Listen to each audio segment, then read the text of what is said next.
Chamamos para fazer a palestra de responsabilidade civil, criminal e administrativa nos casos de violência obstétrica, Ruth Rodrigues.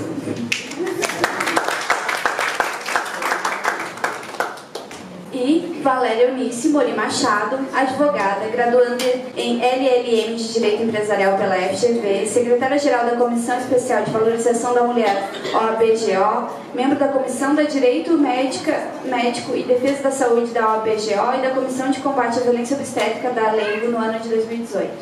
É com muito prazer. Passo a palavra para vocês. Bom, vamos começar. A gente vai falar um pouquinho sobre a responsabilidade criminal, civil e administrativa. A gente decidiu trocar a ordem do criminal e do civil porque a gente entendeu que vai ficar um pouco melhor para vocês absorverem o conteúdo, né? Aqui tem eu e a Valéria.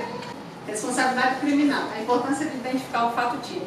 Por que é importante a gente que trabalha com o VO? Muitos advogados falam, não, mas eu não faço criminal, por exemplo, eu não faço criminal. Eu não pego, por exemplo, apreensão de arma, não sei o que, você vai lá. Eu não faço esse tipo de coisa. Mas eu preciso mexer e saber com a parte criminal quando a gente está tratando de violência obstétrica. Porque não tem como a gente falar de violência obstétrica e não falar da responsabilidade criminal que recai sobre os profissionais que cometeram essa violência. As instituições, e é importante a gente saber quem é da saúde, né, mas as instituições, por exemplo, o hospital, que está envolvido na questão da violência obstétrica, eles não respondem criminalmente. Né? Só pode ser sujeito de um ator, né? Um autor de crime, pessoa física. Né? Se eu estiver falando alguma coisa errada, por favor, estamos abertos. E aí, por que é importante a gente tipificar? A gente tem que saber quais são os tipos penais que são aplicáveis a cada crime. Né? Então, vamos lá. A gente tem os maus-tratos. Maus-tratos é fácil, né? A gente já vê, só aqui que a gente está aqui em um dia e meio, a gente já ouviu vários relatos de maus-tratos, né?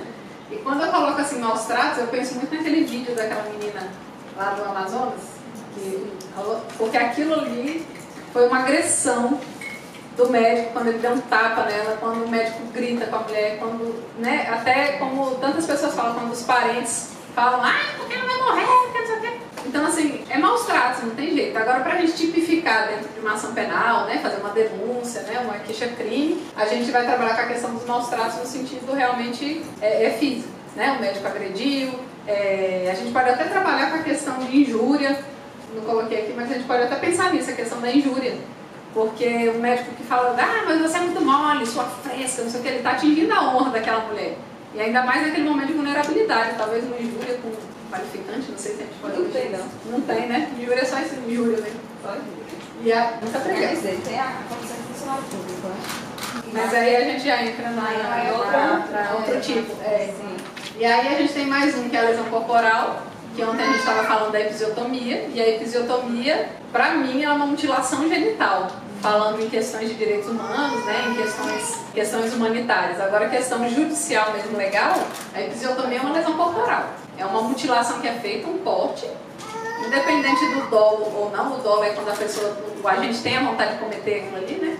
Mas independente do dolo ou não, a episiotomia é uma lesão corporal. E quando a gente começa a trabalhar, como a doutora falou aqui, a Priscila falou, a gente ainda vai apanhar muito. Quando a gente começa a trabalhar com isso, você chega e faz, não quero fazer boletim de ocorrência. Mas é de quê? De lesão corporal. Não, minha senhora, mas o que foi? O médico me cortou no momento do parto. Provavelmente o agente de polícia vai dizer, não, minha senhora, mas peraí. Isso não é lesão corporal. E uma coisa que é muito importante, que eu sempre falo e que eu gosto de trazer, é que nós, advogados que estamos atuando na área de violência obstétrica, a gente precisa ter uma atuação completa. Do administrativo até o último recurso. Então, quando a gente pega um caso de violência, não adianta você tratar um caso de violência obstétrica como um caso mais comum. Como é que eu vou dizer assim? Que nem um caso é simples, mas assim, um caso comum. Uma guarda nem é comum. Nem é simples, porque guarda também a gente acaba dando assistência fora também. Mas um caso mais simples, por exemplo, de pensão alimentícia, uma indenização civil. Uma indenização simples, ou negativa ou não. Você pega o processo, faz a inicial, você entra, você acompanha o prazo, aí a sentença está tudo certo. Já vi advogado dizendo para a mulher encaminhar pelo JEC e não pedir mais que 10 mil na indenização. De violência obstétrica? Eu já vi também. Eu vi também. Hoje ela é minha E diz que se levasse 10 mil era muito, assim, que elas Aí não é aí que a gente entra. explicar, porque dada a complexidade, Não pode. Nem seria utilizado. Pois é, mas mesmo Não, que... não seria por isso mesmo. E ele disse que deveria encaminhar, não é pelo valor. Ele disse, não deve encaminhar pelo objeto. Porque assim, tem muito advogado que justamente não tem sensibilização, não tem a capacitação, não tem a competência, e ele trata a violência obstétrica como um outro dano qualquer, que na verdade não é um dano qualquer, como a gente viu ontem, é uma coisa muito além, né? Vai para níveis de direitos humanos, né? De tratados internacionais, matéria constitucional, e como tal a gente tem que dar a devida importância. Então a gente não pode simplesmente chegar e não, vamos fazer, então não é uma ação comum. As minhas ações eu costumo demorar um pouco para dar entrada na inicial. Por quê? Porque eu gosto de fazer denúncia administrativa primeiro, eu gosto de acompanhar aquela mulher. Às vezes está muito recente o parto, então eu espero passar um pouco, porque depois de 6, 7 meses a mulher fala, nossa, mas eu estou lembrando que aconteceu tal coisa assim, assim, assado. A gente vai recuperando algumas memórias, vai digerindo o parto, então as mulheres vão, né, recuperando um pouco daquilo ali que às vezes elas não lembram que aconteceu, porque a gente tem essa questão fisiológica. E aí a lesão corporal entra a questão da fisiotomia principal, mas, por exemplo, podem ter outras coisas, como a manobra de Cristeler, você quebra uma costela. No caso da Anitta, né, que é a cliente da Laura. Quebrou a costela, lesão corporal. Mas eu considero, inclusive, uma manobra de Cristeler uma tortura. Sim, poderia enquadrar também. E eu trouxe à tona mesmo, que seja mais flexível, né? Que eles encaminharam pelo boletim de ocorrência diretamente, né, instaurado. Mas foi lesão corporal da forma mais simplificada. E aí, como ele não tinha bons antecedentes, enfim, suspensão condicional no processo. Então, aí que eu falo da importância da gente, porque eu estou falando da delegacia, porque nem toda mulher consegue ir na delegacia, porque ela ainda tem que conseguir ter energia para ir na delegacia e fazer uma ocorrência. Nem toda mulher que consegue ir na delegacia, ela vai conseguir ser atendida. Porque o agente de polícia não vai saber o que é que ela está falando. Ah, não, é porque fez o corte lá, episiotomia é uma lesão corporal. Não, mas não posso enquadrar não, a gente só enquadra crime. E isso não é um crime. E aí tudo depende da ótica como a gente vai analisar. Né? Então, cabe a nós, juristas, profissionais do direito, operadores do direito, levar isso para o judiciário. Isso é uma novidade. Eles não estão capacitados, eles não sabem tratar disso, como eu falei. Isso é uma novidade, a gente precisa levar essa informação, essa capacitação para eles. E aí a gente tem um constrangimento legal, que isso aqui foi interessante, porque mesmo com todo o conhecimento, com todo o estudo, a gente aprende todo dia. E eu falo que o Nascer Direito me traz muito conhecimento diário. E quando eu relatei que o meu processo no CRM foi arquivado, no meu não teve julgamento ainda no CRM, no MP foi arquivado, porque não teve erro médico, tudo eu relatei no grupo, uma das nossas colegas falou bem assim, Ruth, pelo seu relato, você sofreu inclusive um constrangimento legal. Porque elas falavam pra mim, elas me ameaçaram, elas falavam, se você sair daqui eu vou chamar a polícia, porque você tá levando uma criança com risco de morte, minha filha tá com icterícia, não era grave. E aí eu sofri um constrangimento legal. Quantas mulheres não sofrem constrangimentos ilegais no momento do parto? Eu não vou entrar aqui na questão detalhada típica, né? Se tem dolo, se não tem, a gente tem umas questões técnicas jurídicas que vale a pena depois estudar com mais profundidade. Mas a nossa ideia aqui é trazer, jogar para vocês a ideia e quem quiser se aprofundar, né? A gente vai fazendo pesquisa, vai trocando ideia, não tem problema. Mas o constrangimento ilegal também é um dos tipos penais que cabe. Tem a violência arbitrária, que eu estava dando uma lida, é o 322 do Código Penal. E o exercício da função. Exercício da função, exatamente. Quando o funcionário público comete uma agressão no exercício da função. Um médico que está trabalhando no hospital público, que ele agride uma mulher e dá um tapa na mulher no momento do parto, ele está cometendo uma violência arbitrária. E aí vão ter alguns que vão dizer, tem uma tese que diz que a violência arbitrária foi revogada pela lei de abuso de autoridade. E tem uma tese minoritária que é a do STF, que o STF adota o STJ também, de que violência arbitrária e abuso de autoridade são coisas diferentes, porque na tipificação do abuso de autoridade não tem especificado o que é o funcionário no exercício da função. Então, assim, eu estava lendo isso hoje de manhã, dei uma pincelada, e eu achei interessante trazer, porque é muito interessante. Você começa a ler, você vai pesquisando, então tem mais coisa por trás daí. Mas a gente pode sim usar a questão da violência arbitrária, né? E tem a questão da omissão de socorro. Quantas mulheres falam, ai, tá doendo, aí passa pelo parto, tem episiotomia, tem aquilo tudo, e aí ela começa, ai, tá doendo. Ai, tá doendo muito. Não, é normal mesmo. Dói mesmo. Você tá achando que não vai doer? Dói. Ah, mas eu tô sentindo dor, não sei o que. Não, mas sangra mesmo, é assim mesmo. Aí depois você vai ver a mulher tá com infecção, granuloma, não sei o que. E várias decorrências de uma omissão que poderia não ter acontecido. Fora outras situações, né? Só um detalhe, que a violência arbitrária soma uma pena da violência. Da violência, Além da violência arbitrária, vai porque é exercício da função, e aí soma com a pena da violência. Então, se for uma lesão leve, gravíssima, vai pegar cada caso a caso, né, e vai somar isso. É, por exemplo, episiotomia com Eu enquadraria, dá pra gente tentar enquadrar aí, né, no parágrafo 2º, inciso 2º da lesão corporal, que se resulta em enfermidade incurável, que não deixa de ser, né, ou deformidade permanente. Tem mulher que fica. A grande maioria, né, fica de alguma maneira com alguma cicatriz e a audição de socorro dá para enquadrar na questão de negar atendimento. Negar atendimento, aquela peregrinação, né? Ou assim, aqui a gente não tem leito e não encaminha gestante, ou dizer, olha, a gente só tem gestantes aqui. A maioria dos hospitais, escola lá na região onde eu moro, eles só atendem gestantes a partir da 21ª semana, que a prioridade são para gestações de alto risco. E aí eles falam, mas não pode. Não pode omitir. Tu não pode negar se omitir e não realizar o atendimento. Não pode, tu tem que prestar o encaminhamento. Não é dizer, aqui não tem, procura outro que tem. Não pode ser feito. Laura, você falou deformidade permanente, o que mais que eu ouvi antes?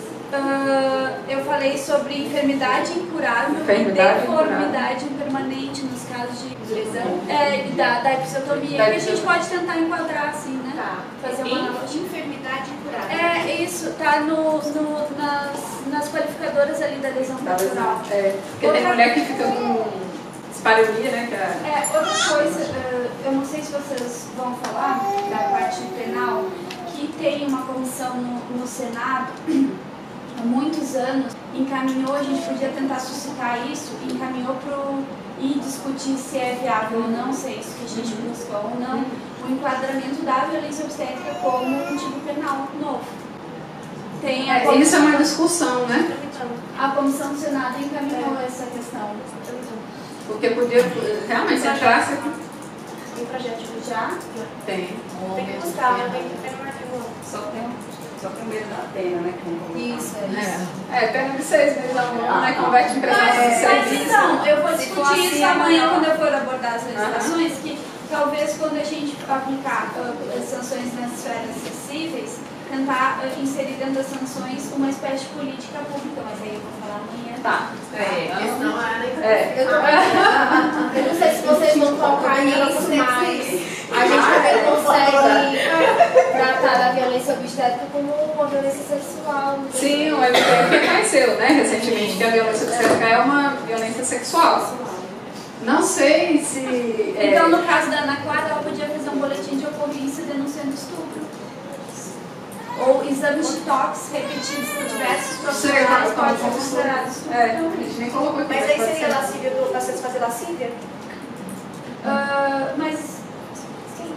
É porque a praticar a penetração ou qualquer outro ato libidinoso com o objetivo de satisfazer a lascívia. Entendeu? Sim, satisfazer o prazer. Mas se o MPF reconheceu como violência sexual... Mas ele não é estupro. Mas é violência estupro. sexual porque é da sexualidade dela. Sim. No caso por exemplo, do médico obstetra, eu entendo também que a gente pode tentar uma violação sexual mediante fraude, né? Porque no caso ele está exercendo a função dele profissional e ele acaba por meio dela cometendo atos diversos, né, da condição carnal, tipo viginosos. Lá onde eu estagiei no MP, no Rio, eu já tive um caso desse, inclusive de um médico muito famoso que ele fazia toques, só que além dos toques ele também ele massageava o clitóris. No artigo 14, que fala da responsabilidade subjetiva, tem que ser apurado mediante culpa. Então, o que a gente faz quando tem uma ação dessa? Pegando o exemplo do Cristelé. Você entrou com a ação, o profissional foi lá, fez a Cristelé, quebrou a costela. Aí você vai entrar com a ação, você vai explicar para o juiz, olha, a responsabilidade do profissional é subjetiva, mas o ato que ele fez causou um dano. Então ele agiu com negligência, imperícia ou imprudência. Por quê? Porque lá nos protocolos de recomendação do OMS tem dizendo que não pode fazer. Lá não sei aonde tem dizendo que não pode fazer Cristelé, que o atendimento tem que ser humanizado. A gente entra com a legislação referente à violência obstétrica. Não é? É o quê? Porque Deixa eu participar, vamos lá. Porque assim, o 37 parágrafo 6, ele fala sobre a responsabilidade objetiva do Estado. Do Estado, né? isso. Então ele vai falar que o Estado responde, independente da reclamação de culpa. O agente público não responde só em ação regressiva. Ação regressiva. Então, isso acontece também quando é particular. Você entra contra a instituição e depois o hospital. Porque senão a gente coloca muito. Isso, se você coloca lá, ele até acredito que pode ser possível o juiz entender o seu você vai acessar um médico hospital. Mas isso acontece o cliente em situação. Esse médico vai estar em plantão, ele vai estar na UTI, ele não vai poder atender, vai ficar um ano você ter esse médico. Para você estar médico é uma canseira. Então como é que você faz? A recepcionista recebe a citação do hospital. Então como é que você faz para poder já abarcar tudo? É assim, eu não coloco médico, exceto se eu sei que aquele médico ele não está vinculado à instituição. Exatamente, porque isso é uma relação à autonomia, né? Porque o CDC Isso. fala que médico autônomo, responsabilidade subjetiva. Mas em alguns casos, por exemplo, eu tenho um caso que eu coloquei os dois. Por quê? Porque o médico, ele era aparentemente só locador daquela instituição, ele entrava para poder fazer o procedimento, e a instituição, porque era um caso de omissão, não era um caso de falha técnica, por exemplo. Então, eles falaram que fizeram laqueadura nela e não fizeram. Então, o médico, pela segurança do paciente, o hospital, pela segurança do paciente, pode e deve monitorar essa paciente desde a recepção até a alta.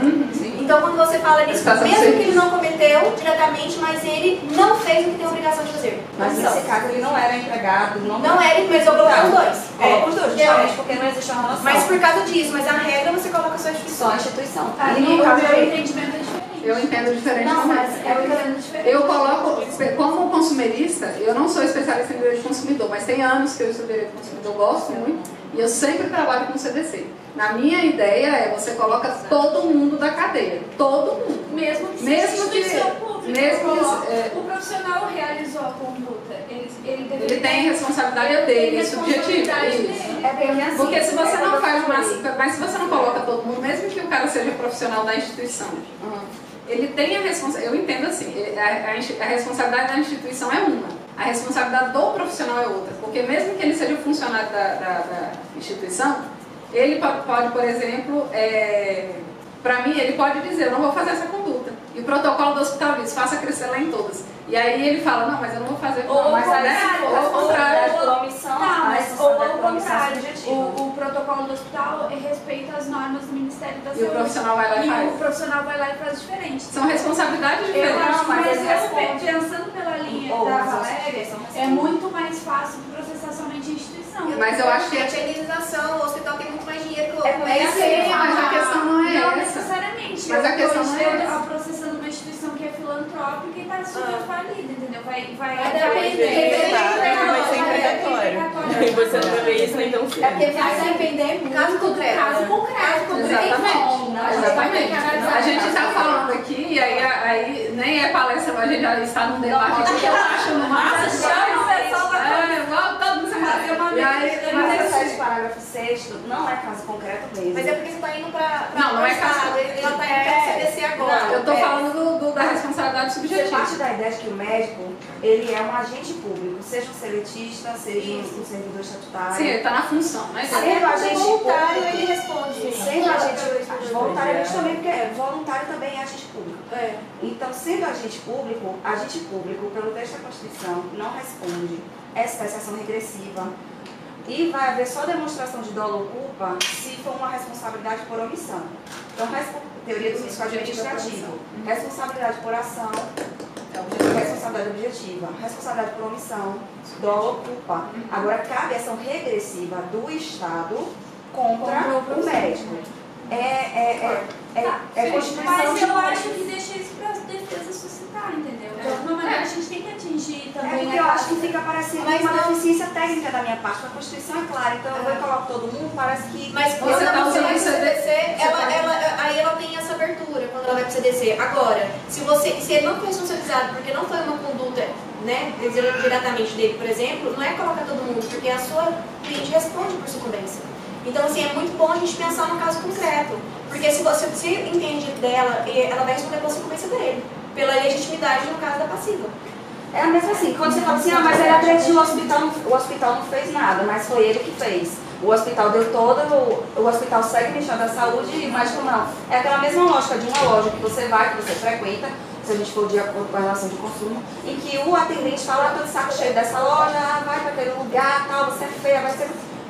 Você pode ir lá na delegacia e registrar boletim de ocorrência contra ele, mas processar o profissional que te atendeu na loja porque ele te tratou mal e buscou indenização, você não vai processar, porque quem responde pelos atos dele enquanto empregado é a loja. Então você vai processar a loja. Então, por mais que você fale assim, poxa, a instituição é corretíssima, mas esse profissional falhou, ela, como ela puxa para si, por responsabilidade civil, a responsabilidade para aquele profissional é objetiva, mesmo assim. Então, por mais que você vai na Constituição, objetiva. Você vai no Código Civil, objetiva. Você vai no CDC, objetiva se há uma relação de subordinação. Só não vai ser objetiva se for uma autonomia. Se não tiver vínculo nesse caso, ele não tinha vínculo. Então eu coloquei os dois. Porque ele não tinha vínculo. Isso aí aí você bota dois, entendeu? É assim. 11h40. Vamos. Adeus, vai ser minha parte. Então vai ser a minha. Estamos aí nesse tempo. Não, mas já tá chegando a sua. Então, a parte de responsabilidade, a gente tem aqui muita discussão, pelo que vocês estão vendo. A gente tem bastante coisa que dá para trabalhar. Não existe uma fórmula. A gente vai fazer uma roda depois. A gente pode deixar isso para discutir na roda, não pode? Não. Depois do debate? Não. Você tem muito assunto. Calma. A gente vai dividir os negócios. Desculpa. A relação de consumo. Eu coloquei aqui indenização como ferramenta de reparação. Por quê? A gente fala muito assim, as mulheres às vezes perguntam assim, mas eu vou entrar com indenização, eu vou ter dor de cabeça, mas pra quê? Eu vou ganhar tanto. A questão não é o valor, como a Laura colocou aquela hora que as mulheres falam muito. A questão não é necessariamente o valor, a questão é você mostrar para o judiciário e para outras pessoas, porque você vai gerar uma jurisprudência disso aí, é você mostrar que está errado aquilo ali. Então, por exemplo, uma ação de violência obstétrica. Mas não vai dar nada. Pode ser que dê, pode ser que não. Mas eu acho que vale a pena a gente fazer, porque se a gente também não começar a fazer, vai tudo continuar como está. E aí, partindo desse princípio, a gente fala, mas o que vai dar? Vai dar dinheiro. A mulher está querendo atrás. Eu fui chamada de aventureira jurídica na minha ação. Falaram que eu estava querendo só dinheiro da instituição e dos médicos. E aí, o que acontece? Não é que eu quero dinheiro. Dinheiro que não vai pagar o que eu passei. Eu não preciso. O que eu quero é que eles entendam que eles não podem fazer isso. E aí, é por isso que eu trouxe essa questão da indenização como ferramenta de reparação, que é o que é previsto na nossa legislação. É a ferramenta principal da nossa legislação, é a indenização. E a indenização, ela tem o quê? Ela tem um caráter punitivo pedagógico. Então ela tem um caráter o quê? De punir, não faça mais isso, porque senão você vai levar a canetada de novo. E pedagógico, não faça isso porque está errado. Vamos ver se você não faz mais? Então tem aquele, por isso que a gente fala punitivo pedagógico. O profissional ele tem que aprender que não pode fazer e ao mesmo tempo ele tem que sentir no bolso, para ele sentir que ele foi realmente penalizado. E aí a gente entra numa outra questão, ele ia pra frente, olha que legal, Só uma dúvida, qual o prazo para entrar com a ação de indenização nesse caso? Pois é, a gente tem assim, como a gente tem alguns prazos, por exemplo, na esfera civil, né? A gente tem os prazos de 5 anos. Pelo CDC a gente pode aplicar o CDC 5 anos. A gente descobriu recentemente, e aí eu achei legal, que tem um decreto 20.000 e alguma coisa, vou pegar um número depois eu passo para vocês. 20.000 e alguma coisa, de 66, lá dos primórdios, que fala que o prazo para prescrição contra a fazenda pública, ou seja, contra o Estado, é de 5 anos para ações de reparação civil. Então a gente sai daquele prazo do Código Civil de 3 anos e cai nesse. Isso é jurisprudência, inclusive, do STJ. Então, assim, a gente tem no Código Civil que indenização, reparação são 3 anos, a gente trabalhava muito nessa questão dos 3 anos, né? Mas a gente vai estudando, vai lendo e vai conhecendo outras coisas. Então, assim, o direito é muito dinâmico. Quem fala que não é, tá doido. Porque o direito é uma emoção cada dia, né? Cada mergulho um flash, como dizia eu. Então, assim, hoje a gente trabalha com 5 anos. Depois ela está querendo trabalhar uma tese de 10 anos. Então, vamos ver onde a gente vai chegar com ela. E aí, o que a gente tem um problema hoje no judiciário brasileiro? É o valor das indenizações, que são ínfimos. O que é para um hospital pagar 10 mil para uma mulher? Nada. Não vale nada, nem um pingo. Não é a questão do dinheiro, assim, como eu falei de novo, não é 10 mil, não é 50, não é 1 milhão que vai reparar. Mas é a sensação de você dizer assim, poxa, eu lutei para ganhar 10 pontos, né? E aí a gente entra num punitivo pedagógico, por quê? Porque 10 mil não vai punir e não vai ensinar o hospital. Ele já deve ter até um caixa separado para as indenizações, é igual a empresa de telefonia. Ele já tem o do advogado, já tem o da indenização, já chega a 2 mil de acordo. É R$1.000, é 1.500, já chega. E para quem está lá naquele processo que quer resolver, tá bom aquele valor. Mas nos casos de violência obstétrica a gente tem que começar a trabalhar de uma forma diferente. Eu pedi muito na minha ação, eu estou com medo, porque o juiz me mandou pagar uma sucumbência e eu estou lutando para gratuidade de justiça, né? Se eu perder, eu estou enrolada. Mas enfim, vou entrar de luta, né? Então, é uma estratégia para majorar a indenização. Que eu já estou usando e quando tiver jurisprudência eu vou compartilhar para todo mundo. Pois, por favor. Então vamos majorar a indenização. formação. Gente, eu sou advogada de direito empresarial e eu trabalho também com muito estudo sobre direito médico. E quando a gente fala, na maioria das vezes, de violência obstétrica, ou a pessoa que entra nessa militância, ou ela sofreu e já está envolvida emocionalmente, se apega muito com os fatos, e a gente esquece que o direito, muitas vezes, ele é muito mais amplo. E quem é médico aqui, levanta a mão, quem é médico, tem algum médico na sala, enfermeiro, da área de saúde em geral, tá? Quem é jurista, profissional de direito, bacana. Então, assim, não entenda o pessoal que é da área da saúde que isso daqui é uma ameaça. Na verdade, isso daqui é um pote de ouro para vocês. Como evitar, entenda então, como evitar ações majoradas, tá? Então, vocês entendam o reverso. Porque o profissional de saúde que trabalha com gestão, segurança do paciente, que sabe isso daqui e leva, por exemplo, para o conselho, né, da ética do hospital e trabalha com protocolos, com certeza esse profissional vai ser valorizado. Então não entenda, não veja um advogado como uma ameaça, porque a gente vai estar aqui, a gente vai estar para processar o tempo todo mesmo. Se der errado, a gente vai ver. A gente vai estar na espreita. Mas se fizer certo, nada vai acontecer. Entendeu? E aí o seu cargo, o seu posto, ele vai ser muito valorizado. Então, quando a gente fala sobre direito médico, direito do paciente, a gente não está tratando só de uma relação. E justamente a prescrição decenal, ela vem porque quando você trata de direitos humanos, ele é um direito indisponível. Então, como é que você contrata alguém para te tratar bem, te tratar com ética, uma obrigação que vem lá da Declaração Universal de Bioética, por exemplo? Como é que você contrata isso? Eu vou te contratar para você não me ferir, então eu posso contratar você para me ferir? O inverso? É impossível, é direito indisponível. Então, vocês entendem? Então, é brincar com essa lógica. Porque muitas das vezes a gente fica só na parte dos fatos. Como nós geramos uma indenização? No direito empresarial, a gente trabalha muito com uma tese que chama análise econômica do direito. E também no direito da saúde. Por exemplo, SUS classe A. Quando você entra com uma ação de saúde, que era um medicamento que custa R$3.000 por mês. Esse dinheiro ele vai sair de um cofre público, do orçamento anual lá da União, do Estado, do município, certo? E esses R$3.000 serviria para comprar vários medicamentos, por exemplo, de R$100. Isso vai ser tirado de alguém, o dinheiro não brota. Então, a partir do momento que você judicializa, você cria um SUS classe A. Então, já teve um juiz lá em Goiás, chamado Eduardo Pérez, que uma vez ele concedeu uma vaga lá de UTI para uma pessoa, mas ele falou, concedo para ele e concedo para todos. Todo mundo que está na fila vai entrar agora. Se vira. Entendeu? Por quê? Porque ele levou em consideração o impacto da decisão judicial. Uma decisão judicial não tem como brotar dinheiro porque um juiz quer. Não tem como surgir uma vaga porque um juiz quer. Essa vaga vai ser limitada. Eu já cheguei para cumprir a vaga de UTI em um hospital e a médica falou assim, vem cá, doutora, na porta da UTI. Quem que você quer que morra aí para colocar seu paciente? Aí eu olhei para a cara dele e falei assim, eu não falei isso. Eu falei pra ela, eu não falei isso, eu só quero que você valore aí, de acordo com sua gestão, e coloque meu paciente porque ela tá morrendo. E a decisão é essa, a decisão não falou dos outros. Mas eu sabia que isso traria um impacto dentro daquele hospital. Era um hospital de câncer.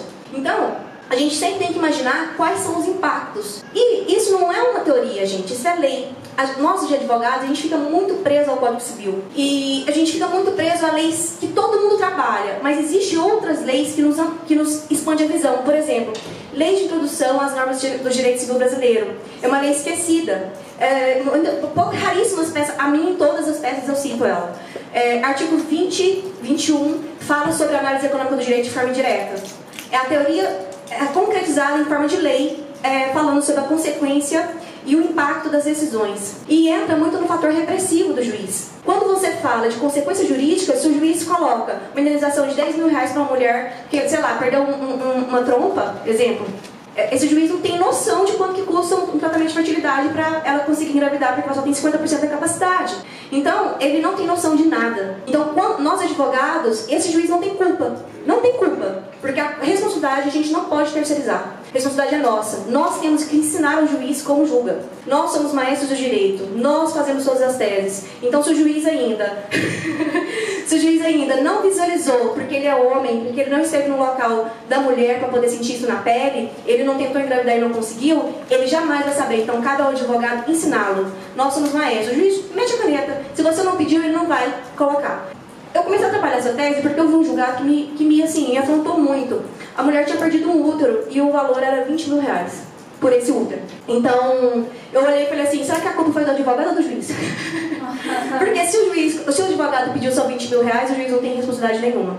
Entendeu? Então assim, foi ínfima. Mas aí se a gente ficar analisando jurisprudência, o útero vale no máximo 40 mil reais perante a justiça. Eu passei dias e dias procurando jurisprudência. Então, quando você fica preso a antigos julgados, a gente entra no cachimbo do Popeye. Quem já assistiu o Popeye? Percebe que o cachimbo dele, a boca dele é torta aqui? Sim. É porque aquilo vai acomodar tanto que ele vai pegar aquela forma. Então, quando você julga uma vez, julga duas, direito médio, não sei o quê, 20, 40 mil reais, o que a gente faz? A gente consolida uma jurisprudência. E só o advogado consegue quebrar essa jurisprudência. Essa inovação da lei de introdução, ela veio ou 2017 ou 2018, é muito recente. 2018, até então só tinha 19 artigos, entraram 11 de uma vez. Exatamente, então foi 2018, muito recente. Então, a gente tem a possibilidade, toda a ferramenta de colocar água nessa jurisprudência ao ponto de a gente moldar como a gente quer. Então a gente não pode perder a oportunidade de ter um congresso como esse, a gente sair aqui, todo mundo com sangue nos olhos. Porque se uma só trabalhar em Goiás, nós não conseguimos mudar a jurisprudência, mas a partir do momento que uma em Santa Catarina, uma em Manaus, não sei o que, a gente começa a transformar o Brasil todo juridicamente, porque nós, advogados, somos maestros dessa orquestra. Então, como majorar a indenização? Quando você trabalha com a análise econômica do direito, a gente vai entrar em algumas teorias que a gente não tem tempo para falar agora sobre o princípio da eficiência. Quando você fala de justiça, a justiça sem eficiência não é justiça. Então, quando você fala de justiça, você tem que aplicar a eficiência. É eficiente, como reprimenda, fixar uma indenização de 10 mil reais? Por quê? Quanto que é um salário de uma enfermeira? Quem me fala? Enfermeira geral, uma que vai monitorar os procedimentos do hospital, que é os 6 mil, 4 mil? Quanto? Depende da cidade. O piso estava em torno de 3 mil. Qual é o piso? 3 mil reais. Então, para ele contratar uma enfermeira, por exemplo, a mais para o hospital, para monitorar o procedimento e supervisionar a gestão hospitalar, por exemplo, os procedimentos, melhorar a qualidade ali, ou capacitar essa enfermeira, para ele vai custar muito mais que 10 mil reais. Então você vira para o juiz e fala assim, excelência, você está vendo essa jurisprudência que fixou para um caso igualzinho o meu, 10 mil reais, eu vou te calcular agora que é muito mais confortável para esse agente pagar a indenização à torta e à direita. Aí você vai falar, por quê? Vou fazer um cálculo, análise econômica do direito. Se você fixar para mim 10 mil reais, para ele, tanto faz. Ele prefere sofrer o risco, porque para ele será muito mais viável se arriscar do que monitorar, capacitar e evitar um acidente, um evento adverso, entende? Porque mas quanto que é para ele capacitar todos aqueles profissionais? Então isso é muito importante quando a gente vai valorizar uma ação. E aí, gente, quando a gente começar a majorar essa indenização, violência obstétrica 100 mil reais, violência obstétrica 200 mil reais, o pessoal vai falar assim, opa! Minha ação é 150 mil. Opa! Eu tenho uma de 600 mil. Opa, quantas mulheres eu atendo aqui? Tem uma de 200 mil, uma de 400 e uma de 500. Exatamente. Então, quanto que é o meu risco? Entendeu?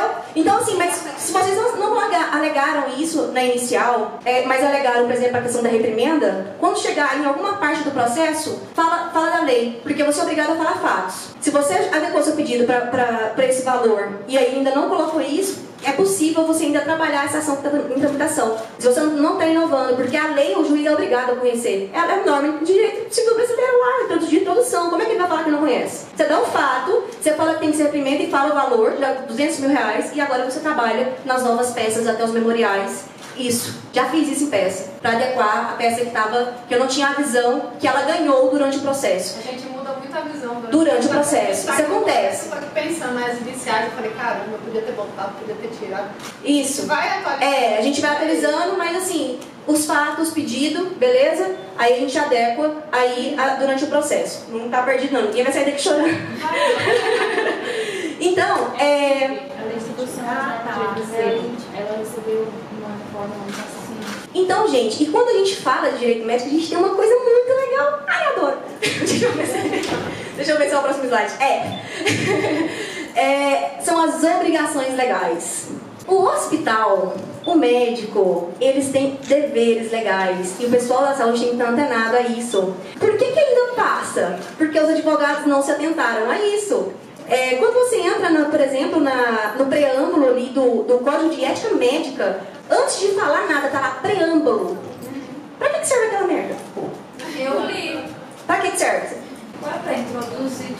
código dizer quais são as justificativas, considerações para ele existir. É muito rainha essa mulher. Então.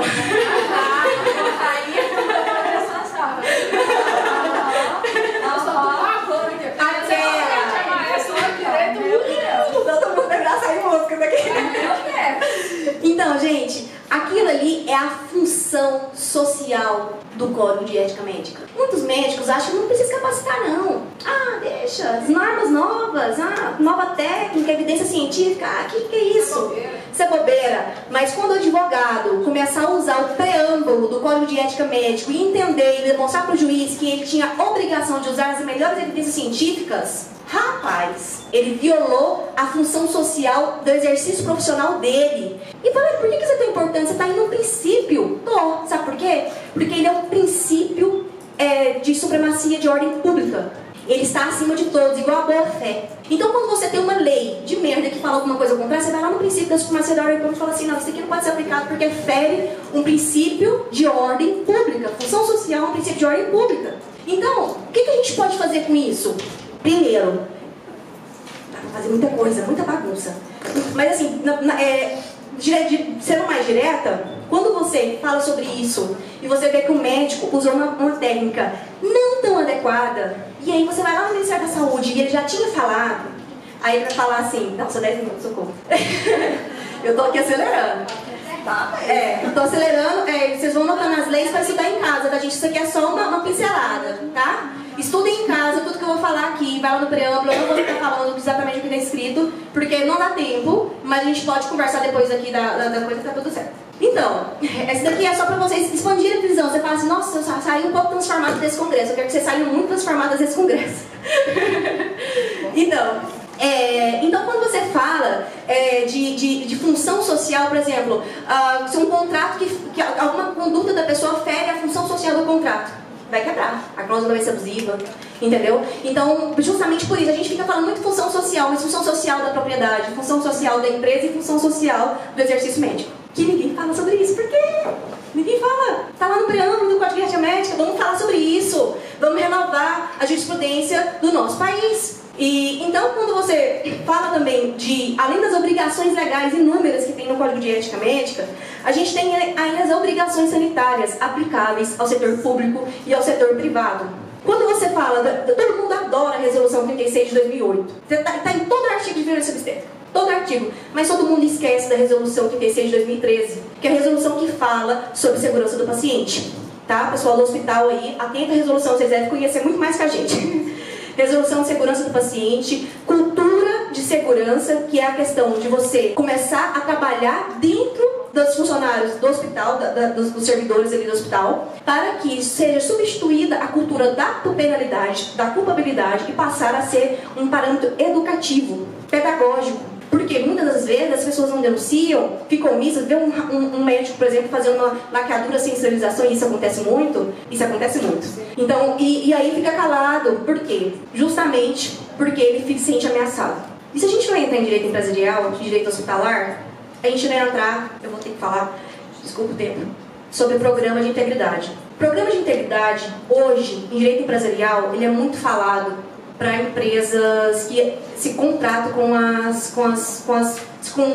o Estado, em geral.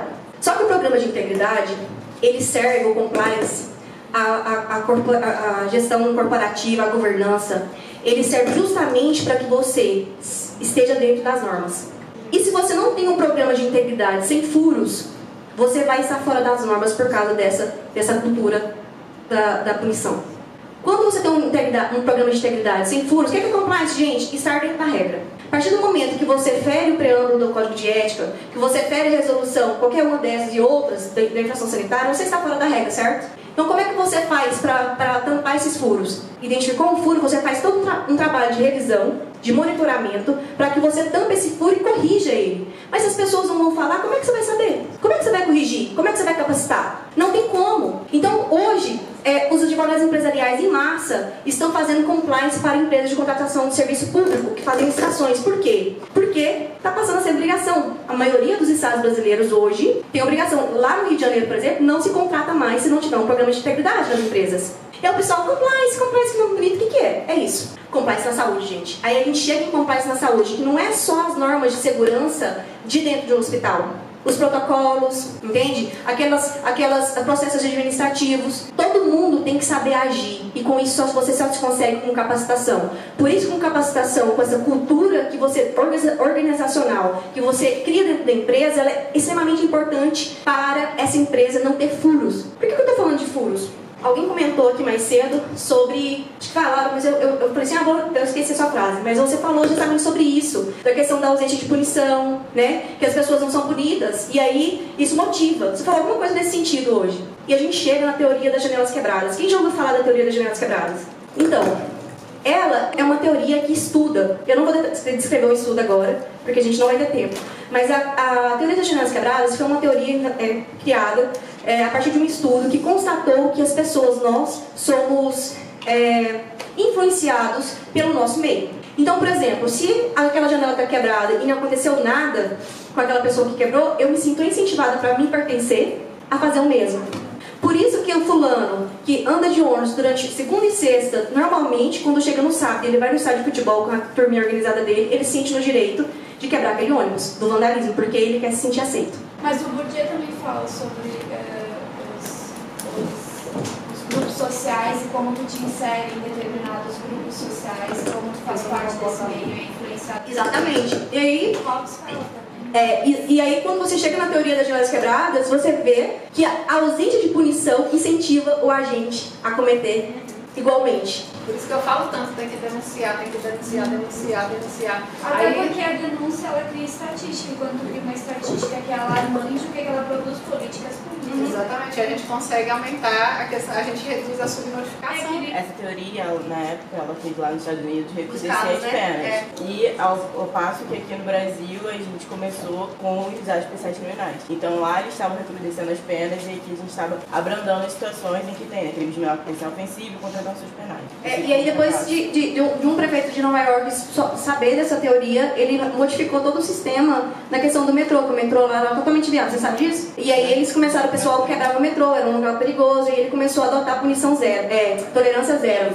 E a partir da tolerância zero, modificou toda a estrutura da cidade, entendeu? Então, é uma teoria que já aplicaram várias vezes e viram que funciona. Então, quando você tem, por exemplo, furos no compliance, a pessoa fala, porque ele é médico, ele não vai ser punido, e realmente denunciou e não aconteceu nada com ele, já era. Então, por isso que você tem que ter no programa da empresa certinho a descrição, para você não ter um problema trabalhista, por exemplo. Porque a partir do momento que essa pessoa sabe que não pode fazer isso, ela foi demitida porque cometeu aquilo, ela vai falar o quê? Estava muito claro. Ela foi capacitada para aquilo. Então é muito importante os gestores de hospitais estarem entendendo o que é o programa de integridade. E não nos procuram. Mas a partir do momento que começar a levar a indenização de 100, 200 mil, eu acabei de pedir naquele requerimento que eu mandei para a Laura antes de ontem, eu mandei um requerimento que eu pedi várias provas que envolviam a resolução 36 de 2013, no meu pedido de inversão de prova. Por que eu fiz isso, gente? Porque quando você mostra que o hospital não tem, e não fez nada para cumprir, ou aquele programa é quebrado, você mostra que ele, primeiro, não teve dever de diligência,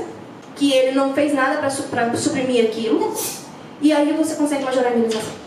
Então, no pedido de inversão de ônus à prova, quando você fala de violência obstétrica, é muito importante que você peça manual de segurança do paciente, o nome que semelhante que eles possam dar, né? Pode ser protocolo, pode ser POP, pode ser alguma coisa que fala sobre o monitoramento desse paciente. Se esse programa tiver falha e não tiver previsto essa situação, primeiro ele já não teve, a diligência dele já é furada. Se ele estava previsto e depois ele não promoveu nenhuma auditoria para corrigir aquele erro, ele já está violando e cometendo uma infração sanitária. Porque nessa resolução de 2013, fala que quando acontece um evento como esse, ele tem que ser fiscalizado, monitorado e corrigido. Então, a partir do momento que você vai...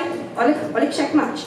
Então, quando você pede para o juiz requerimento de inversão do ônus à prova, porque isso não está no seu domínio, certo?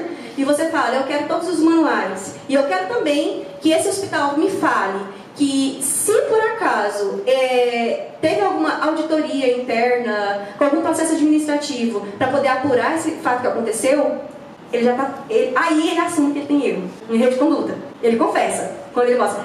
Se aconteceu e você mostra no POP que tinha isso e ele não cometeu, aí ele não tá nem aí, excelência. Então aumenta essa majoração aí pra ver se ele, pra próxima vez ele fica esperto. Mas como que a gente aplicaria isso no caso de violência obstétrica, por exemplo? Tá, antes eu ia te perguntar um caso prático e te perguntar se isso aplica, tá? Por exemplo, partes do prontuário da paciente não está ali onde quando a conduta de violência obstétrica aconteceu, ou quando o prontuário da paciente vem incentiva o parto humanizado e as práticas corroboram que isso está fora dos protocolos do que o Ministério da Saúde considera como parto humanizado. Então, aí você vai encontrar divergência e vai mostrar que o programa dele é falho. Que o programa dele não está dentro da lei. Então, cada caso é um caso. Então, por exemplo... A ausência de informações do prontuário entra nisso. Então, pela obrigação... Prontuário incompleto, prontuário ilegível... Prontuário preenchido por 2 profissionais, onde um deveria ser um só profissional. Prontuário preenchido pelo enfermeiro, onde deveria ser o médico e vice-versa. Enfim. Mostra que eles não têm monitoramento de conduta. E tudo isso, é óbvio que no prontuário não vai estar escrito que cometeu uma violência obstétrica. Os prontuários que eu vejo de episiotomia, alguns relatam episiotomia, outros não. Até isso. Então, a partir do momento que não está no prontuário que tem uma episiotomia e aí faz a perícia e tem episiotomia, você já tá falho. Porque assim, vamos supor que para ele justificar a episiotomia ele tinha que estar em sofrimento fetal. Tinha que estar matado. Mas você sabe que muitos médicos não percebem que episiotomia é uma violência. Então lá no meu serviço mesmo, a maioria relata exatamente como foi, acreditando que aquilo ali não tem problema. Ótimo, melhor. Melhor. Aí o advogado nesse caso, o que ele faz? O que o advogado faz nesse caso? Ele vai verificar, ele vai ver que a episiotomia não é uma prática rotineira. Primeiro ponto. Porque quando você vai ver, eu acho que até na Febrasco fala que eles ainda pautam episiotomia. Ai, que porta custódia, gente. Trava ela, já tá querendo sair. Então, por exemplo, quando você verifica uma situação dessa e nesse prontuário não tem indícios que esse feto, por exemplo, bebê estava em sofrimento fetal, é aí que você vai laçar ele. Entendeu? Porque eles vão fazer de prática rotineira mesmo. E aí você vai demonstrar que aí você vai entrar ou no artigo 4º ou no artigo 5º tá lá no começo do Declaração Universal da Bioética. Eu não sei exatamente. É o princípio de você, primeiro, fazer alguma coisa mais benéfica e não danar. Então, quando você dana para evitar alguma coisa, é o princípio da bioética. Então, quando você mostra que ele já fez o dano para evitar um dano... Oi? Com que justificativa? E aí a gente entra na matéria de medicina baseada em evidência, que não está na pauta dessa palestra, que é, quando você, advogado, começa a entender sobre evidência científica, aí tá lá evidência A, B, C, não sei o quê, e aí você encontra um caso desse, você vai mostrar que ele teve falha técnica, entendeu? Porque hoje, quando você vai entrar, por exemplo, com pedido de medicamento, pedido de cirurgia, você precisa basear sua petição em evidência científica. Muitos advogados não fazem isso, e isso prejudica demais. Por quê? Porque vai lá para o núcleo de evidência científica do tribunal, porque o CNJ desde 2013 instituiu isso em todos os tribunais. E aí eles vão falar uma coisa e você sequer falou. Ao contrário, você não tem nenhuma indicação médica, um relatório, que vai falar que aquilo é melhor evidência científica de acordo com o estudo X. Eu coloco, eu printo, eu coloco lá, se tiver em inglês eu peço para transcrever. E é isso aí. Porque advogado de direito médico hoje, que não entende evidência científica, ele vai ficar para trás. No caso E da recomendações da ANS também, né? A episiotomia já está... No caso da EPIS já virou evidência científica e pode argumentar, mesmo que eles falem, é uma prática, a gente sempre faz aqui. Não, está contrário às evidências científicas que ele lá atrás deveria estar atualizado. Ele não está atualizado. E aí a atualização, ele falar que ele não aprendeu porque ele está desatualizado e ele faz assim por prática, ele fere a função social da profissão, porque lá no preâmbulo, porque a gente nunca lê, a gente passa direto, né? No código de ética, ninguém lê aquele trem. Pra que serve isso aqui? Nada. Quando tu justifica com a evidência científica, tu pode trazer Constituição Federal, artigo 96, tu pode trazer a lei do SUS, artigo 90, artigo... Porque a base científica, a declaração da bioética também, ela fala expressamente sobre a evidência científica. Então dá pra você fazer uma bagunça, meu Deus do céu. Dá pra você sambar em cima desse processo. Eu acho que a petição não vai ter só 30 páginas, não. A minha a minha última teve 34. Eu printo tudo. Eu boto a evidência científica no bojo e grifo de vermelho. Bota em Botafonte, tá aqui, tá não sei aonde, Biblioteca Cochrane. Abusem das zero, tá mostrando zero, eu vou falar agora da infração sanitária. Então, gente, pra vocês lerem e comerem, essas 12 resoluções são maravilhosas. Profissional de saúde que tá aqui, também façam o mesmo. Entendam que a minha fala é uma proteção de vocês. Não entendam que eu sou uma ameaça. É porque quando você não corrige isso dentro do seu hospital, às vezes você tem a obrigação de fazer gestão de risco dentro do hospital, de cuidar da segurança do paciente, você não faz isso daqui, e aí você expõe ao local que você trabalha uma ação milionária, sabe? Então... A segunda resolução você não mencionou, qual que você refere? É a RDC 366 da Anvisa, a de 2008. A resolução 36 de 2008, tá tudo que o Ministério da Saúde fala, que eles falam que não tem evidência científica. E é uma norma de procedimento assistencial operacional. Norma de procedimento assistencial operacional. Está a partir do item 9 dessa resolução. Está lá que a mulher pode andar, que a mulher pode comer, que a mulher pode cantar, pode ouvir música, pode um monte de coisa. Esse plano de parto não tem evidência nenhuma, em lugar nenhum. Joga a resolução 36 na net, joga na cara deles assim, entendeu? E aí se eles não cumprem, é o quê? Infração sanitária, hospital público e privado. É muito bom para vocês saberem isso. Infração sanitária não é para hospital público, gente. É os dois. Por quê?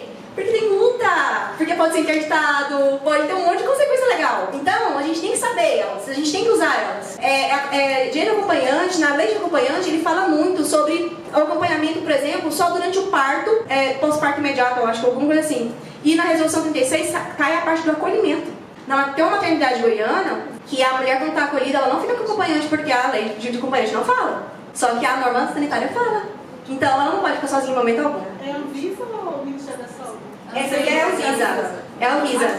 A Anvisa, porque o Ministério da Saúde, ela dá portaria, ela faz as portarias para poder falar sobre isso. E aí, tem várias portarias que falam basicamente a mesma coisa que essa resolução 36. Só que com outras palavras. Enquanto nós advogados e vocês enlaçarem as duas, o primeiro hospital de vocês estão sujeitos à infração sanitária, né? Isso, a multa pode chegar, eu acho que até 1,5 milhão, dependendo do caso, se for situação grave. Eu ia falar depois, eu trabalho no vigilância sanitária.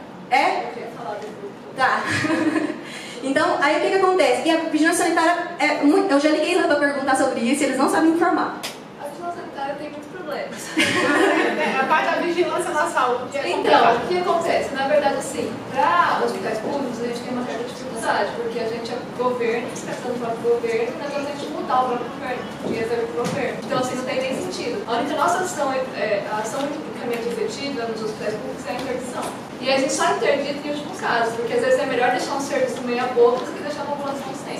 E as nossas multas lá da prefeitura, eu trabalho na prefeitura de Rio Grande, a multa máxima é 15 mil reais. O que é 15 mil reais para o hospital de não é nada.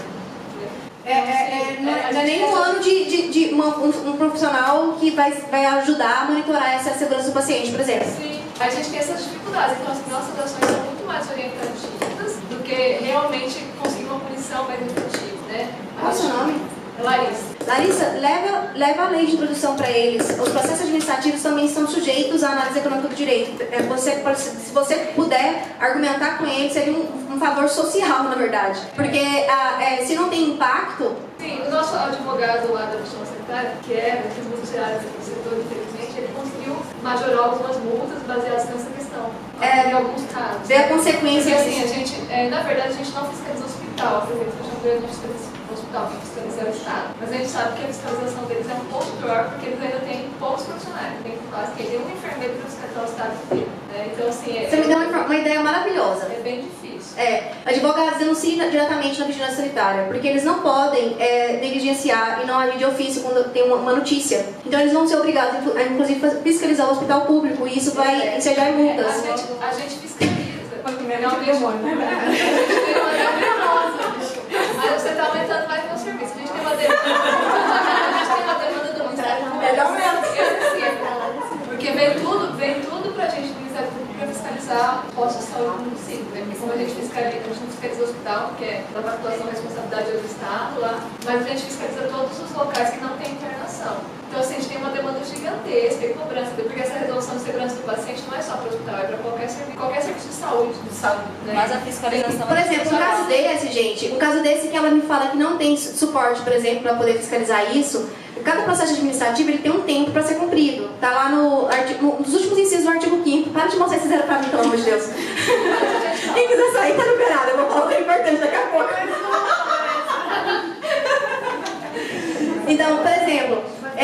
processo ele tem que ter um tempo para poder ser julgado. Então, por exemplo, se a partir do momento que a efetividade da justiça é comprometida por falta de pessoal, isso fere o artigo 5º na questão da efetividade da justiça, da celeridade do processo, e aí você pode denunciar isso, você pode, por exemplo, fazer um requerimento. Quem é de comissão da OAB aqui? Alguma comissão? É muito importante a gente estar atuante e integrado em comissão da OAB, porque a comissão da OAB, ela pode, por exemplo, oficiar... Eu sou presidente da Comissão da Saúde. Maravilhoso, porque ela pode, por exemplo, oficiar, eu já fiz requerimento, por exemplo, para um deputado estadual, a comissão encaminhou, por quê? Lá em Goiás, a gente tem apenas 22 delegacias especializadas de violência contra a mulher e tem 200 e quase 300 municípios. Então, qual que é essa lógica da mulher chegar em qualquer delegacia e denunciar, sabe? Ela é muito desprotegida. O Condomínio só tem uma delegacia que funciona das 7 a 1. Aí o que ele fez? Ele requereu, ele aceitou o nosso cumprimento e ele solicitou para o Estado a gente não está conseguindo abrir mais delegacias assim. Então,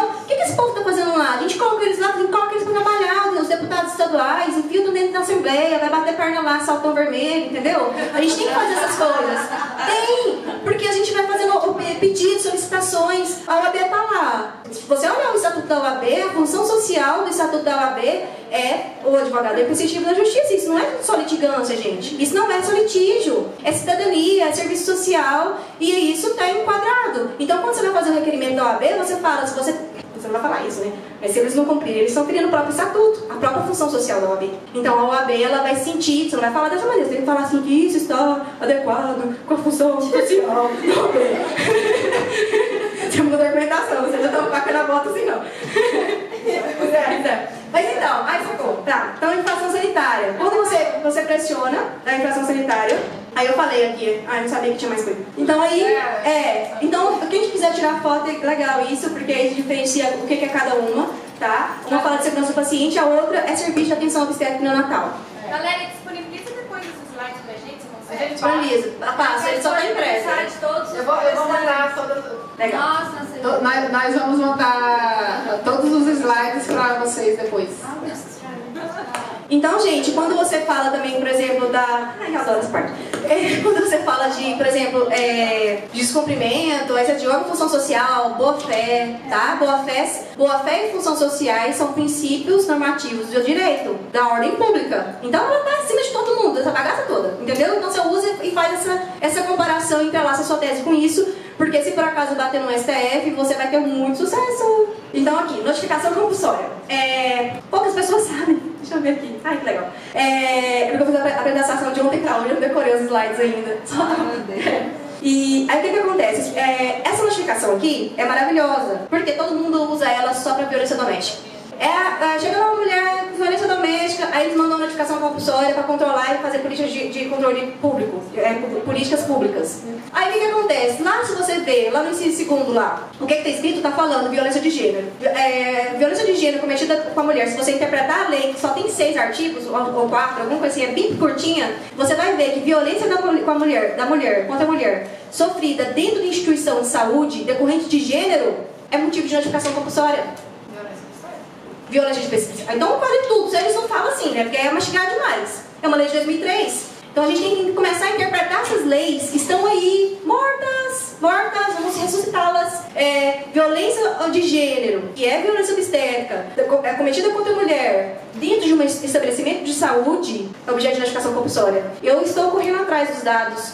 Já mandei e-mail, já liguei em Brasília, para a Suvisa. Eles não têm esses dados porque ninguém notifica. Se ninguém notifica o que eles cometem, eles ferem a legislação sanitária. E o que mais que eles cometem? Eles cometem ato de improbidade, porque eles deveriam agir por dever legal. Então, quando você começa a fazer isso, aí você, pela OAB, por exemplo, você fala assim, MP investiga, ato de improbidade, entendeu? Aí eles vão começar a se atentar.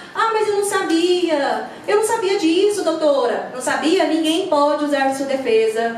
Que não sabe, alegar desconhecimento. O artigo 3º da lei que a gente adora agora, a partir de hoje, as normas de introdução. A lei civil, exatamente. As normas de introdução. No meu caso específico, eu denunciei um relato na maternidade, para conhecimento, né? Fui ao Ministério Público Estadual e o que eu ouvi foi anexado ao inquérito civil público iniciado em 2013. tá lá, até hoje parado. Quantos anos? Eles pegam 2013 para 2019 são 6 anos. Nesse caso, eu entraria com o MS, tá? Uma vez lá com fundamento, lá nos últimos, eu não sei de cor, tá lá nos últimos incisos do artigo 5º, tá lá da questão da celeridade. Já consegui destrancar processo no NPI com isso, lá no Rio de Janeiro, entendeu? A gente já só fala assim, celeridade do processo, eles já vão entender, gasta 5 páginas, vai se mandar 3. Qualifica, só coloca isso e pede pra ti. A minha notificação já vai para 2 anos agora em junho, que eu pensei de solicitar por escrito uma resposta de se houve ato administrativo para apurar. Não houve. Eles vão ter que me responder alguma coisa. Se não houve, você vai entrar no 143 todo servidor público, quando sabe, tem conhecimento de algo, ele de ofício tem que... A 143 da lei de servidores públicos. Ele tem o dever de agir. Então... acho que é isso mesmo. Eu sempre decoro o nome da lei, porque é muita lei para cuidar, eu só decoro 143, eu tenho certeza. Servidores públicos federais. Isso. Aí o que acontece?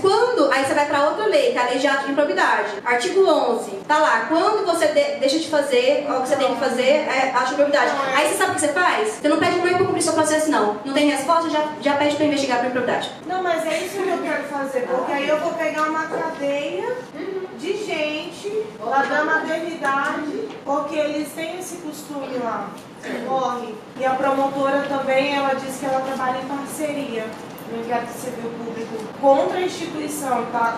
Uma lei de parceria e... E nesse caso também, Tainá, cabe inclusive peticionamento perante a OEA, porque não é só quando esgota as instâncias internas, é quando também tem demora. Está desde 2013 correndo esse inquérito civil, as autoridades competentes não estão tomando as providências necessárias. Então também é muito político, o Ministério Público lá, a Promotoria da Saúde é muito político lá. São os nossos feudos da região norte, né? O coronelismo ainda impera lá. Mas também cabe, porque esse tipo de situação, na nossa região, não se resolve pelo Estado. Porque vai bater no Tribunal de Justiça, vai demorar muito para chegar aqui em Brasília. Então, tanto que várias situações de violação de direitos humanos nos Estados do Norte vai direto para a OEA, justamente por conta dessa demora. Inclusive, aquele caso de Manaus devia ter essa notificação compulsória. Não vou falar nada não, hein? Devia ter passado no Eu tô vendo que a cabecinha dela tá saindo fumaça ali. Quero todo mundo notificado. O Estado perdeu o prazo, né? Na ação. Agora o Estado acaba de perder o prazo na ação. Perdeu? Vai, sangue em cima desse povo com essas informações. Obrigada. Eu sempre faço, é uma frase, gente, que é uma frase que eu sempre repito pra mim todos os dias. Com a primeira vez que eu falei sobre essa notificação compulsória dentro da Secretaria de Saúde, aí o pessoal, ninguém vai denunciar, o próprio Calé, não sei o que, comete ato de improbidade também. Uma mente alterada, gente, é a coisa mais poderosa que existe no mundo. Se a gente achar que não vai mudar, realmente não vai mudar, porque antes da gente cometer uma ação, a gente tem um pensamento, e se esse pensamento já é contrário, eu não vou fazer, não vai adiantar nada, porque eu vou fazer. Então, uma mente alterada é a coisa mais poderosa do mundo.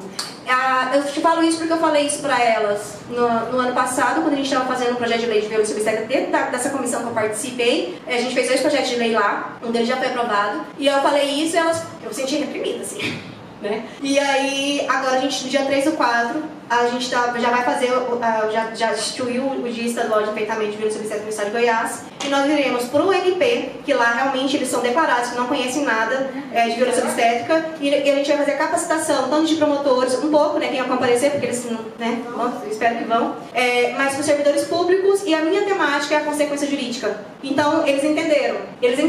Primeiro que eu não vou parar. Porque se eu denuncio para o MP, que é a secretaria, aí a secretaria já vai entrar também no inquérito civil, entendeu? A partir do momento que ela comprova, que ela está qualificando e mostrando essas consequências jurídicas pro servidor, pro funcionário deles e tal, ela provavelmente está fazendo alguma coisa, assim. Porque senão a coisa vai ficar muito mais feia do que já está. Então a gente não tem que sentir reprimida. Eu me senti reprimida e eu falei, não vou parar. E aí, 1 ano depois a gente está conseguindo infiltrar esse tipo de capacitação lá com isso daqui. Todo mundo vai saber lá que isso daqui é obrigação. Se não sabe, vai passar a saber. Então, denúncia administrativa é exatamente isso. Denuncia na vigilância, denuncia dentro da própria auditoria, eles são obrigados. A partir do momento que você denuncia e eles não apuram, eles estão fazendo também. Quem for a pessoa que recebeu a denúncia, eles são obrigados a apurar, eles não são obrigados a definir, eles são obrigados a apurar. Tem vigilância epidemiológica também, né, de MIF, inclusive, que é a especialidade de investigação de óbito materno, infantil e fetal. Infantil nasce vivo, né, e fetal natimorto. E eles são específicos para investigação, ainda tem esse setor mais específico ainda que é de MIF. E aí ele pega os prontuários e investiga a causa de tanta morte de sequência naquele hospital. Eu tenho uma tia que trabalha com MIF e ela investigou, na mesma semana foram 30 óbitos. Então, aí você entra num caso de agravo de saúde pública. A questão, por exemplo, de cesáreas, lá no Goiás a gente tem que terminar. Mas aí você vai entrar nos seus objetivos, diretrizes do milênio, que o Brasil se compactuou a reduzir os óbitos maternos, só que aí é um tema para outra palestra. Então, por exemplo, aí se você analisar tudo isso, você também vai começar a falar, por exemplo, que 92% dos óbitos, o Ministério da Saúde declarou que eles são evitáveis. Então, a partir do momento disso, você já está ferindo a resolução da segurança do paciente, porque quando tem um efeito adverso, você precisa investigar e corrigi-lo. Entendeu? Você tem que mudar essa cultura de punição e ser pedagógica. E tudo isso, então, está muito entrelaçado. Obrigado. É importante comentar. Enfim, eu não vou entrar nessa parte agora. Eu escrevi um artigo só sobre isso. Foi publicado na Inglaterra. Eu falei só sobre essa questão da ODM. Então, conclusão, não tenham medo. Uma mente alterada é capaz de qualquer coisa. Sensacional. É uma mente alterada... Sensacional é você.